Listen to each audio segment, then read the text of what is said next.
साथियों नमस्कार, मैं हूं आपका दोस्त कालू माली। साथियों, मोबाइल की स्क्रीन पर जो आप तस्वीरें देख रही हुई बाड़मेर जिला कलेक्टेड ऑफिस की तस्वीरें दिखा रहा हूं। बाड़मेर के जिले भर के सभी डॉक्टरों ने आज हड़ताल कर प्रदर्शन किया है। साथियों, मामला क्या है आपको बता देता हूं। कलकत्ता, पश्चिम बंगाल सरकार के खिलाफ पूरे भारत के डॉक्टर हड़ताल पर है और नारेबाजी करते हुए नजर आ रहे हैं। साथियों, मामला क्या है आपको बता देता हूँ। दोषियों के खिलाफ कार्रवाई करो और दोषियों को फांसी की सजा दो।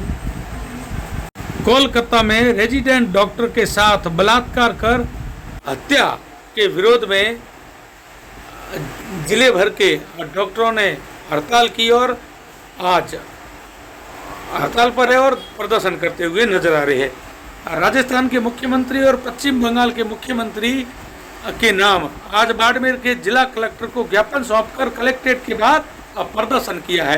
चलो अपन डॉक्टरों से बात करते हैं। पूरी हड़ताल करी है, कलेक्टर को ज्ञापन दिया है, क्या मांग है और किसके नाम का ज्ञापन सौंपा है? मैं डॉक्टर हरीश जहांगीर, सचिव IMA बाड़मेर। 8 तारीख की जो कोलकाता में जघन्य ये अपराध हुआ है, हमारी एक जूनियर रेजिडेंट को उसके साथ में बलात्कार करके और उसकी हत्या कर दी गई है। और उसके बाद में एक सेकेंड इंसिडेंस और होता है कि उसके जो सबूत थे वो मॉब द्वारा अटैक करके सबूतों को मिटाया जा रहा है।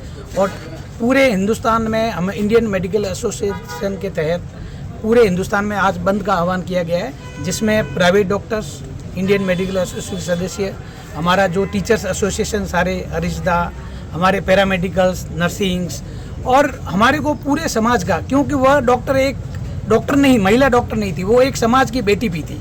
यह किसी पत्रकार के साथ भी हो सकता है, यह किसी MLA MP की बेटी के साथ में भी अगर इस तरह का घनौना कृत्य होता है तो इसको सभ्य समाज जो है वो इसको नहीं मानता है, ठीक है ना। तो हमारी यही मांग है कि जब डॉक्टर ही सुरक्षित नहीं है, एक सरकारी महिला जो चाहे टीचर हो चाहे डॉक्टर हो, ऑन ड्यूटी पे उसके साथ में इस तरह का कृत्य होता है और वहाँ की चीफ मिनिस्टर एक मुख्यमंत्री महिला है, तो अपन को इसके ऊपर सोचना पड़ेगा कि उसको क्यों न्याय नहीं मिल रहा है। दूसरा, हमारे डॉक्टर्स की ये मांग है कि एक सेंट्रल प्रोटेक्शन एक्ट बनाया गया था जो अभी तक लागू नहीं हुआ। चिकित्सा प्रोफेशन एक सेंसिटिव प्रोफेशन है जहाँ पे छोटे बच्चे डिलीवरी इमरजेंसीज भी होती है, जिसमें कई बार नेचुरल डेथ भी हो जाती है, जिसमें हम कुछ नहीं कर पाते। तो उस समय इस तरह के इंसिडेंट्स होने की चांसेस ज़्यादा होते हैं। तो उस समय जो है उनको डॉक्टर्स को सुरक्षा दी जाए और इस तरह जो आगे अपराध नहीं हो।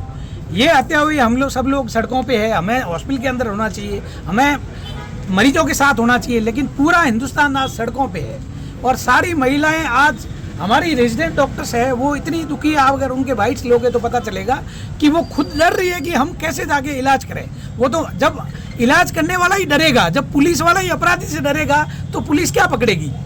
और इतनी मॉब आगे चली गई, किसी की कोई गिरफ्तारी नहीं होती है और उसके ऊपर कोई संज्ञान नहीं लिया गया और कोई ठोस कार्रवाई नहीं की गई है। और पॉलिटिकली नेतागिरी, हिंदुस्तान का बदनसीब है कि ये हिंदुस्तान नेतागिरी और ये जो पॉलिटिक्स के चक्कर में कहीं कोई किसी को बचाने लग जाता है। तो ये तो वास्तव में घिनौना कृत्य है। आप लोग भी सुन रहे होंगे उस महिला की, जिस तरह से उसकी आप पोस्टमार्टम रिपोर्ट देखोगे तो उसकी आईज पे इंजरीज थी, उसकी लेग पे फ्रैक्चर था, उसका चश्मा चला गया था, उसके ब्रूजेस बने हुए थे, उसका वेजाइना के अंदर ब्लीडिंग हो रही थी, उसके अंदर 150 ग्राम सीमन मिलाया गया। तो आप देख सकते हो, हमें डॉक्टर बिलीव कर सकते हैं, आपकी बेटी, समाज की बेटी के साथ में अगर इस तरह की कोई इंसिडेंस होती है तो एक सभ्य समाज इसको स्वीकार करेगा। इसी के अगेंस्ट में हम न्याय लेने के लिए हमने मुख्यमंत्री जी को भी ज्ञापन दिया है। आज बाड़मेर की सारी लेबोरेटरी, सारे डायग्नोस्टिक सेंटर, सारे हॉस्पिटल्स, गवर्नमेंट के हमारे टीचर्स, पूरे पैन राजस्थान के सारे जिलों के अंदर, हिंदुस्तान के हर राज्य के अंदर चिकित्सक आहत है और हम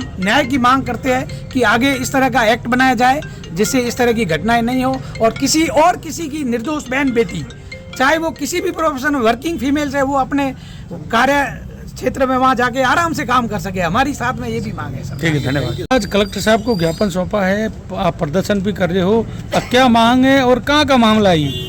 ये मामला तो पश्चिम बंगाल कलकत्ता का है, जो आज 10 दिन हो गए फिर भी न्याय नहीं मिल रहा है और ऊपर से पर्दा डालने की कोशिश कर रहे हैं। 10 दिन में तो न्याय मिलना ही चाहिए। अगर कोई और कायदा या अगर और कोई होता तो 1-2 दिन में न्याय जरूर मिलता है। ये 10-10 दिन होने के बाद भी न्याय नहीं मिल रहा है और जनता में इतना आक्रोश है, फिर भी न्याय क्यों नहीं मिल रहा है। हमारी मांग वही है, सरकार क्या कर रही है और क्यों न्याय नहीं मिल रहा है। और हॉस्पिटल में जब रेप होता है तब एग्जामिनेशन के लिए लोग आते हैं, जब हॉस्पिटल में ही रेप होगा तो फिर मतलब क्या है, वो शर्मजनक बात है।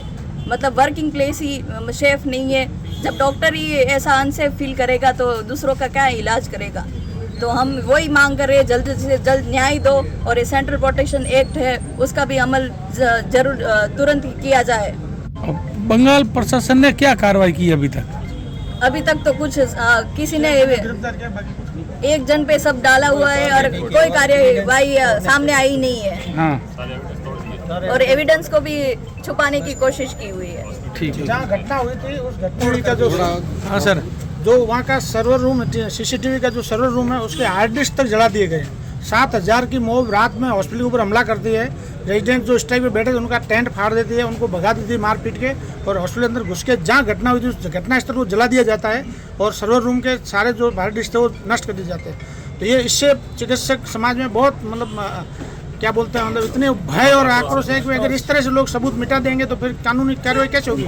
अब जांच तो स्टेट गवर्नमेंट ने सीबीआई को दे दी है, जबकि सीबीआई वहाँ जाएगी तो कुछ मिलेगा ही नहीं वहाँ से उनको। तो ऐसा नहीं होना चाहिए। अच्छा, इस आपके चैनल के माध्यम से हम आम जनता को अपील करना चाहेंगे कि हमारा 24 घंटे का बंद है, इसमें सिर्फ इमरजेंसी सेवाएं चालू है। अगर आप लोगों को वास्तव में कोई इमरजेंसी है, ज़्यादा तकलीफ है, तो ही आप अस्पतालों की तरफ जाएं, अन्यथा वहाँ जाने से, भीड़ करने से कोई फायदा नहीं है। कल सुबह 6 बजते हमारे सारे प्राइवेट हॉस्पिटल, गवर्नमेंट हॉस्पिटल जैसे चलते थे वैसे चालू हो जाएंगे।